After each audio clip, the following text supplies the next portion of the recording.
Tristesse changée en joie. Nous trouvons dans ce psaume un exemple de la puissance de la prière, pour changer dans le cœur du croyant la tristesse en joyeuse confiance, avant même que les circonstances extérieures dont il souffre soient modifiées. Ce résultat cependant ne se produit pas sans une lutte spirituelle qui se reflète dans les changements de ton très distinct du psaume. Déjà dans la première partie, le suppliant s'efforce, tout en priant, de croire au secours certain de l'Éternel, versets 1 à 9. Puis la tristesse le saisit. À mesure qu'il expose à Dieu le misérable état où l'on réduit ses ennemis, versets 10 à 14. Mais quand il a tout confié à l'Éternel, la prière de la foi devient victorieuse, versets 15 à 19. Aussi la dernière partie du psaume n'est-elle plus qu'une action de grâce, versets 20 à 25. Le moment de la vie de David auquel nous semble convenir le mieux la complainte des versets 10 à 14 est celui où il était sur le point de fuir définitivement la cour de Saül, 1 Samuel 20.1.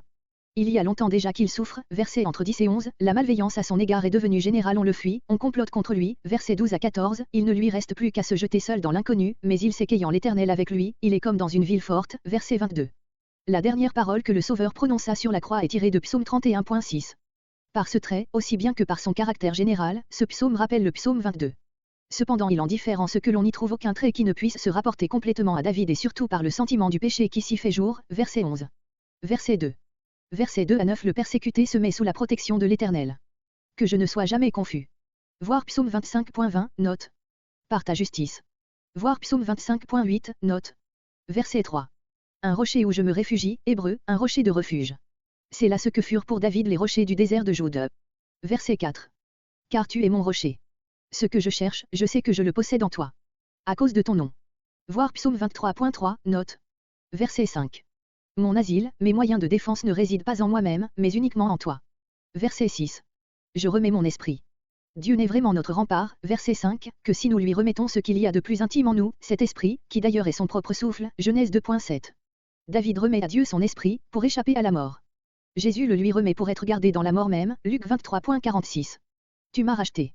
Fondé sur les délivrances passées, David envisage la délivrance à venir comme déjà accomplie, car Dieu, en qui tout est vérité et fidélité, ne saurait le tromper. Jean Ras, marchant au bûcher, répéta plusieurs fois les paroles de ce verset. Verset 7. Les vanités trompeuses sont les idoles, le contraire du Dieu de vérité, verset 6. Comparez Deutéronome 32.21, Jérémie 8.19.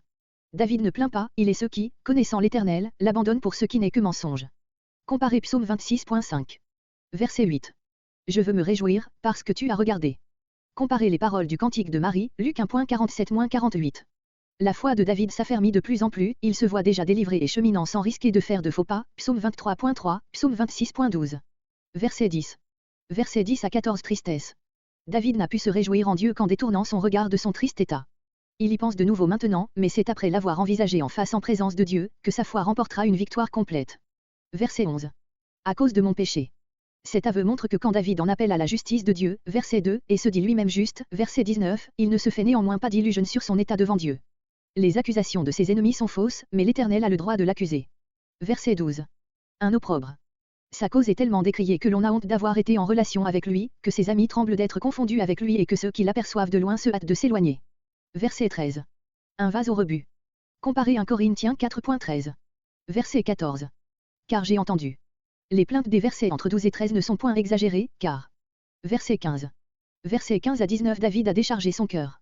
Maintenant, il peut de nouveau regarder à Dieu et implorer son secours. Mais moi. Sans s'inquiéter du mépris, des accusations, des complots, David se confie en l'Éternel. Il n'y a rien de plus difficile, quand nous voyons que tout le monde se moque de notre foi, que d'adresser nos propos à Dieu seul et nous arrêter à ce témoignage que notre conscience nous rend qu'il est notre Dieu. Calvin. Verset 16. Mets ton son dans ta main. On a beau comploter de m'ôter la vie, tant pour sa durée que pour les événements qui la remplissent, cette vie ne dépend que de toi. Les mains des ennemis prétendent retenir ce qui est en réalité dans la main de l'Éternel. Verset 17. Fais luire ta face. Comparez Psaume 4.7. Verset 20. Verset 20 à 25 La foi triomphante.